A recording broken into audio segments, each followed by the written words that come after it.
नहमदुहु व नसल्ली अला रसूलिहिल करीम। आज आप हज़रात ने ज़हमत फरमाई और जो कुछ मेरे साथ अफजलगंज के पुलिस अहदेदारों ने बदतमीज़ी की, उसके फ़ोटोज़ देखकर आप हज़रात ने कुछ सवालात मुझसे जो करना चाहते हैं ज़रूर कर सकते हैं मैं, लेकिन पहले मैं उसकी वजाहत कर दूं। दो को कुछ 2-4 मिनट कम ही थे कि मैं नए पुल पे पहुंच गया। नए पुल पे 2 रास्ते बनाए गए हैं। 2 रास्तों पर 2 साहिबीन ठहरे हैं। एक रास्ते पर तो जो उनको समझ में आते हैं उनको छोड़ा जाता है, और जो दूसरे रास्ते पर है वो सीधा जाके उस्मानिया दवाखाने के पास जो उनका ऑफिसर ठहरता है वहाँ जाकर उस गाड़ी को रुकाया जाता है। जब मेरे सामने से 2 गाड़ियाँ गुजर गई तो मैंने कहा कि देखो भाई, 3 मिनट काफ़ी है, 3 मिनट में मैं घर पहुँच जाऊँगा, मेरा घर पंजेशा में है। तो कहा नहीं, आप इधर से जाएंगे। मैंने कहा कि मुझे सब गाड़ियाँ इधर से जा रही हैं, मुझे भी उसी रास्ते से जाने दीजिए। मगर मौजूदा हालात में मैंने देखा कि पुलिस वालों के अंदर भी एक शर छुपा हुआ नज़र आया, और वो शर मेरे जितने वहाँ देर ठहरने पर इंस्पेक्टर या वो जो मौजूद था उसने जो अमल किया है उससे मुझे मालूम हो रहा था कि वो एक ही मज़हब के लोगों पे निशाना बना रहा है। मुझे हैरत ये होती है कि ये चेक पोस्ट हमारी हिफाजत के लिए बनाए गए या हमारे से लूटम लाट के लिए बनाए गए। हमारे कमिश्नर साहब हमारे को इतनी मीठी मीठी तकरीरें करते हुए अपने तरफ मायल करते हैं, लेकिन उनके ओहदेदार जो ठहरे हैं जिम्मेदारी लेकर वो जाहिलों से भी बदतर है।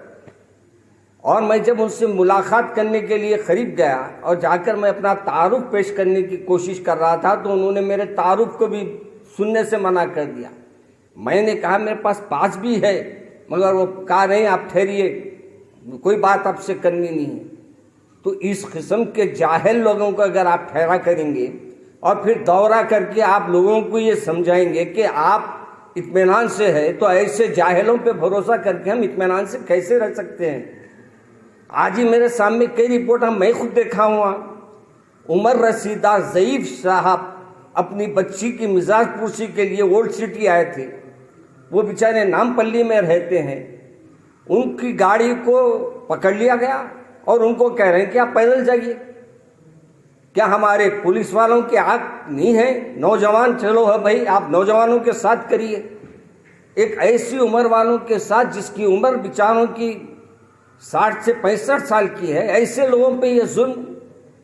और आप हुकूमत को खुश करने के लिए, कोर्ट के ऑर्डर को बजा लाने के लिए आप ये लूटम लाट का सिलसिला जो जारी करे हैं और सिर्फ एक तबके को जो निशाना बना रहे हैं, ये तो हैरत की बात। आज मैं 2-3 मुकामात की तस्वीर मेरे पास लोगों ने भेजा। ये सिर्फ मेरे साथ हुआ है। मैं वो जो लोगों को तकरीबन लोग जानते हैं मेरे साथ जब ये अमल हुआ है तो आम पब्लिक के साथ ये पुलिस वाले क्या रवैया इख्तियार करते होंगे, इनके साथ क्या अंदाज इख्तियार करते होंगे। और फिर यहाँ का एसीपी हमारे, क्या है उनका नाम याद नहीं आ रहा, कोई आनंद साहब है शायद ना, आनंद, फ़ोन किए उनको, उनके एसीपी को फ़ोन किए। उसके बावजूद मेरे से ये कह रहा है कि इन्होंने मेरे साथ बदतमीज़ी की। मैं बदतमीज़ी करूँगा क्यों? और मेरे को बदतमीज़ी अगर करना रहता तो मैं चौरस्ते पे आके बैठ के पूरे मीडिया वालों को बुलाकर उनके वहाँ बदतमीज़ी करता, मगर मुझे वो नहीं करना था क्योंकि मुझे घर आना था।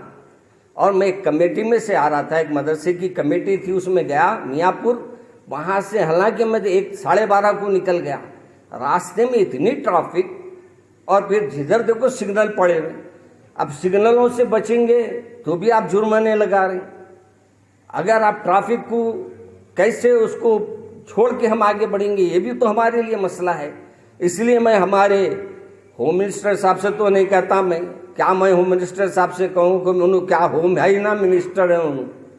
बहरहाल जो अब हमारे सीपी साहब या वो डीआईजी साहब जो ओल्ड सिटी के पहले जिम्मेदारी कबूल दिए हैं, उन्होंने जिम्मेदारियां निभाए हैं, उनसे मेरी गुजारिश है कि ये ऐसे पुलिस वालों पे सख्त एक्शन लिया जाए।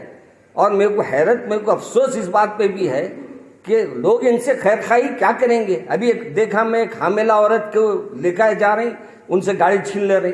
ये कोई शराफत है? 15 मिनट पहले 2 से 15 मिनट पहले, चलिए आपके 2 बज गए तो अलग बात है, फिर ऐसे केसों में कौन उनको हमदर्दी करेगा? क्या नहीं तो आप एक एम्बुलेंस हर जगह वहाँ ठहरा कीजिए। अगर ऐसे कोई हालात हो रहे हैं तो वहाँ ऑटो खड़ा कीजिए। लोगों को आप जहाँ गाड़ियाँ छीन रहे हैं वहाँ से घर को भेजने का इंतजाम आप कीजिए। ये कौन सा जुल्म है? और फिर हमारे पास जुल्म के ऊपर आवाज उठाने को तैयार नहीं। अफसोस ये होता है कि हमारे पास हमारी कोई बात कोई पहुंचाने वाला नहीं है और हुकूमत को कोई जोड़ने वाला नहीं है। और सीपी साहब तो हमारे सिर्फ बहुत मीठे मीठे तकरीरा कर देते, उन्होंने समझते मैं तकरीरा कर दिया मेरा काम बर्खास्त। मगर हकीकत ये भाई कि आज के दौर में मैं ये नहीं चाह रहा हूँ कि किसी को जज्बात में लाना, मैं ये चाह रहा हूँ कि हम कानून का एहतराम करते हैं, आप भी हमारे साथ नरमी का बर्ताव करें। हाँ, नौजवान अगर फिर रहे हैं आप उनको बराबर रोकिए, बराबर उनसे सवाल कीजिए, मगर कोई अच्छी अहम शख्सियत दिखती है तो उसके साथ का तो मामला अपना रुख बदल के बात कीजिए। वही आप अपनी ज़बान, वही अपनी लफ्ज़ी, वही अपनी पुरानी आदतें कैसे आप बर्दाश्त की जाएंगी? इसलिए मैं मौलाना, चालान हुआ आपके साथ या फिर बातचीत करके छोड़ा गया आपने?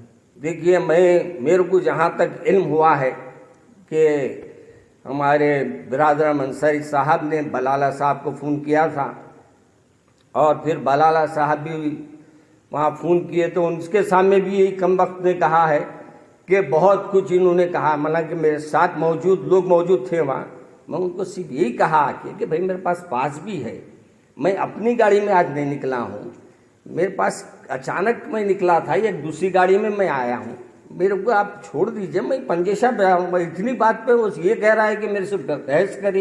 ये बहस है? ये कोई हाथ पे मैं बता भाई मेरा पास है, देखिए भाई हाथ बता रहा हूँ, मेरे हाथ को हाथ नहीं लगाना। हमारे इनको गाड़ी छीन लेने हम कुछ नहीं करना, इनके हाथ को हाथ लगाए तो इनको कोरोना हो जाएगा।